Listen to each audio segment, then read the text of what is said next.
Good afternoon, everyone. I am Jayandhan from CSE department, A section, first year. My topic is MITM, man in the middle attack. It is one of the concepts in hacking. First of all, what is hacking? So, breaking into systems illegally to gain unauthorized access or to manipulate the victim's data is called hacking. Usually, hacking is done by hackers. When do we call a person a hacker? So if a person who is well equipped with the knowledge of computer, like how it works in the background, how the computer communicates in the internet, so he will be knowing everything about computers, right? So if he tries to break into a system illegally, then we will call him as a hacker. So do you guys know who is the world's number one hacker? Who is nothing but Kevin David Mitnick. He is 58 years old now. He is an American computer security consultant and a convicted hacker. And do you guys know which country has the largest number of hackers? China, absolutely. 41 percentage of dangerous hackers are from China. So let us move to the next slide, guys. Say if you have a PC at home, which is not connected to any internet, then no hacker in the world can access or attack your PC. If the same PC is connected to a internet through Wi-Fi network or any Bluetooth network, then there are chances that hacker might access or attack your PC at any time. So this picture was the 1,000 words, right? So this is the exact scenario in MITM. A hacker will be eavesdropping between the two end systems, source and the destination. So let me explain this with an example. So let us assume there is a coffee shop and it provides free Wi-Fi to their customers at free of cost. So let the normal user be myself. I'm going to the coffee shop and I will be provided with a Wi-Fi password so that I will be using it. So I'm provided with a password and I'm typing it in and I'm waiting to join the network. Then the scenario will be like this. So there will be internet. So before going to this slide to explain this slide, keep these points in your keep these points in your mind. So for a computer, everything are numbers. In internet, each and every work is done based on one protocol. In internet, everything are sent and received in the form of series of packets. So here, internet. So it is the outside world, and next router. So below the router, there you can see a series of numbers. So what is the number? Which is nothing but it is an IP address, which stands for Internet Protocol Address. So it is the name given to us in the online to have a communication between two end systems. So IP address are of two versions. I have used the IP version 4.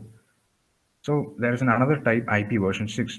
IP version 4 contains 4 octet of numbers separated by dots and it contains only numbers. But IP version 6 contains 8 octet of numbers separated by columns, which also contains alphabets.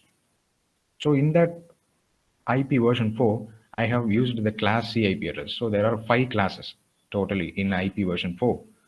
So in the class C IP address, in the first 3 octets, 192.168.10 denotes the network name. Each and everybody who are joining this network will have the same network name. And the last octet denotes the host name. Here the host name of this router is 1.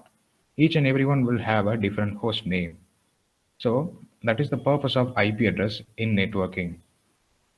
Then coming to router. So what is a router? What is the purpose of it? So it is the first of all, remember this point.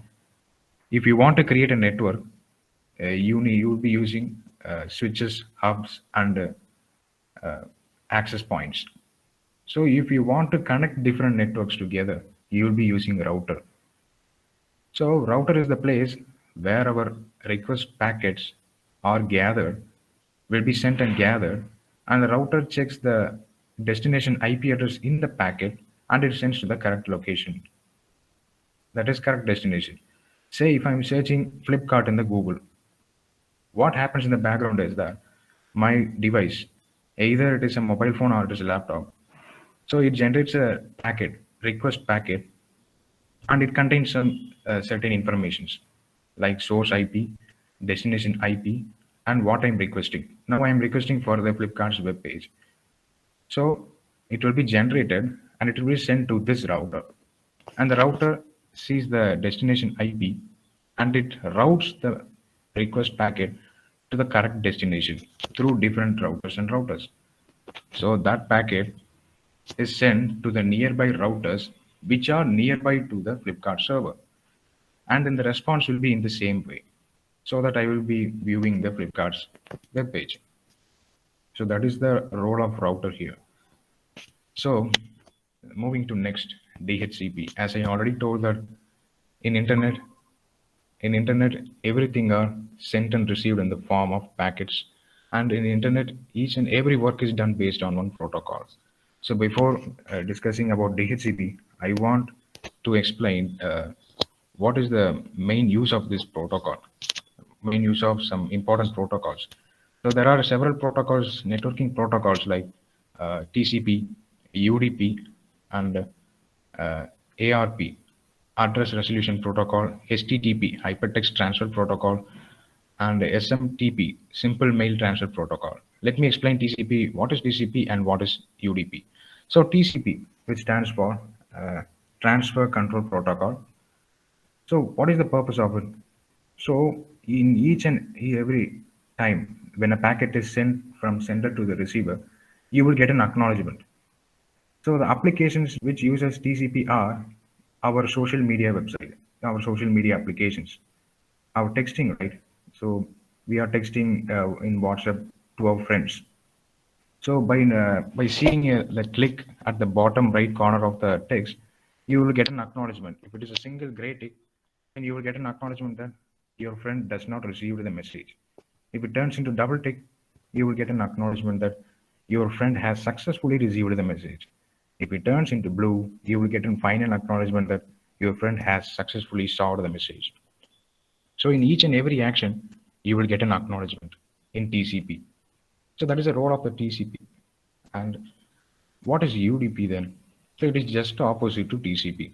So the best example of applications that uses UDP are live sessions. So WhatsApp video calls, live sessions, broadcasts, everything uses an UDP protocol. Even this Google Meet, right? I'm speaking here, works on UDP protocol. So I won't be getting any acknowledgement that these people are watching this this presentation now. These people are just only hearing my voice. I won't be getting any acknowledgement. So that protocol is used in many places like the WhatsApp video calls and even our online classes uses a UDP protocol. So that is the purpose. Now let us move to the DHCP. So DHCP is also a protocol which stands for Dynamic Host Configuration Protocol. So what is the role of it? So when a new user joins in the internet, in the network, he won't be having any IP address. So he want an IP address to for the further communication. So the role of DHCP is nothing but it randomly generates an IP address from the range of 0 to 255 because the type C IP address can hold up to 255 IP addresses. So it will be randomly generating an IP from that pool and it will be assigning to the newly visited user so that he can have the further communication. So that is the purpose of DHCP here. So coming to next, we have already 3 users here and I'm the new user. Let me assume that I'm the new user here. So the first and foremost step, when I enter the Wi-Fi password, my device, either mobile or laptop, generates a request at the background.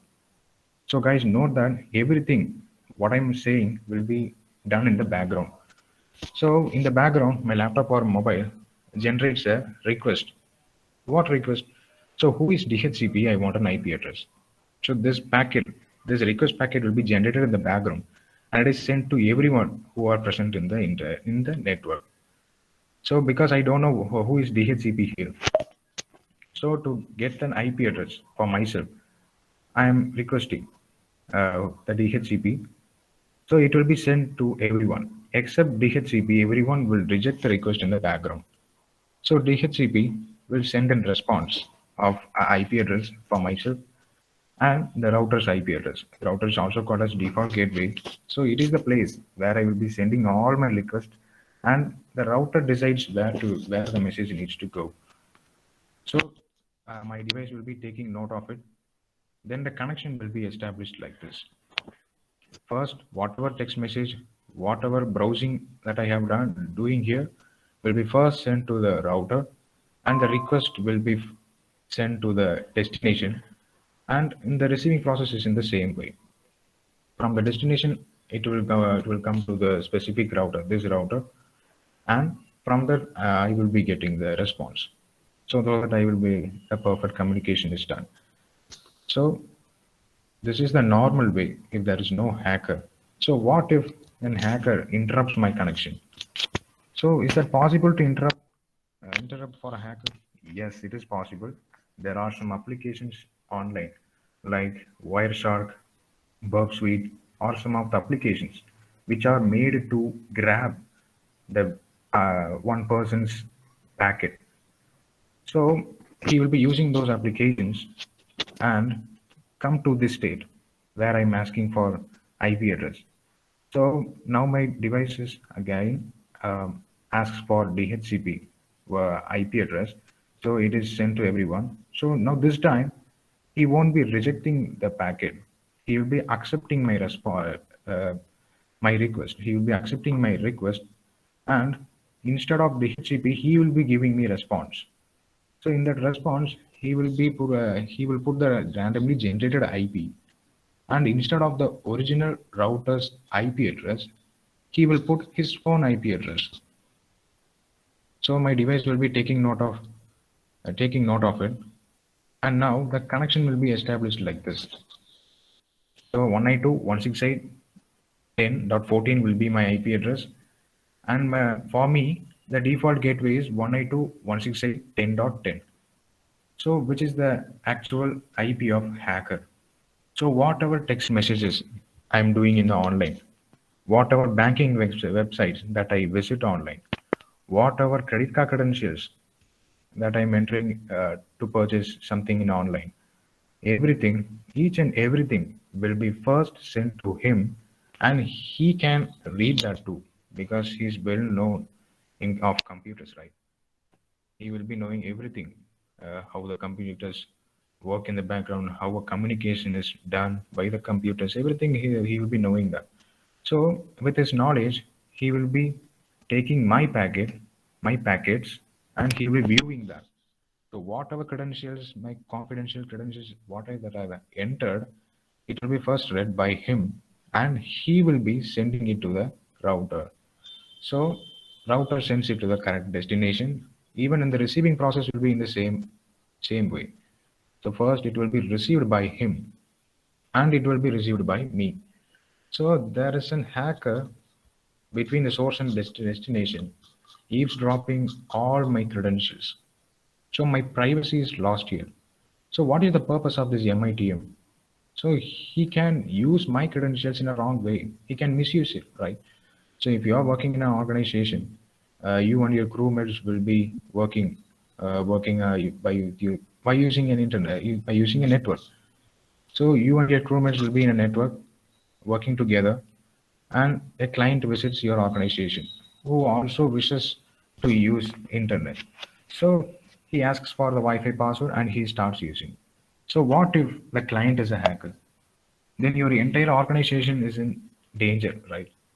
So if he does this MITM to any one of your crewmates, then what happens?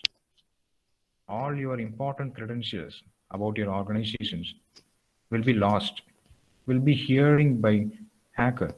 So he will be monitoring you until you leave the network. So this is how the hackers perform MITM in public Wi-Fi's. So how to prevent this? The next question. So you can use a VPN. So VPN stands for Virtual Private Network. So it gives an end-to-end encryption between you and your destination, even though if it performs MITM. he will be getting only the encrypted messages so that our privacy won't be violated. So you can use VPN along with the public Wi-Fi.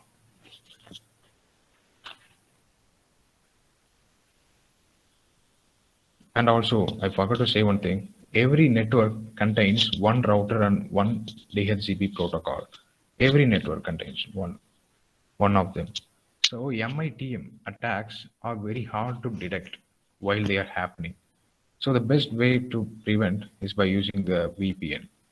So note that antivirus won't save you from MITM. So it is programmed to save you only from malwares. So these are the key points to remember. These are the key points to remember, guys. What I said before is summarized in this slide. So you can see a picture of packet on the right side of this slide. So this is what it's looking like. So it contains source IP and destination IP and data inside it. So don't forget to use VPN when you are in the public Wi-Fi. And note that no one assures you 100% security in internet. So thank you guys. This is how the hackers perform MITM. And thank you for this golden opportunity and thank you everyone.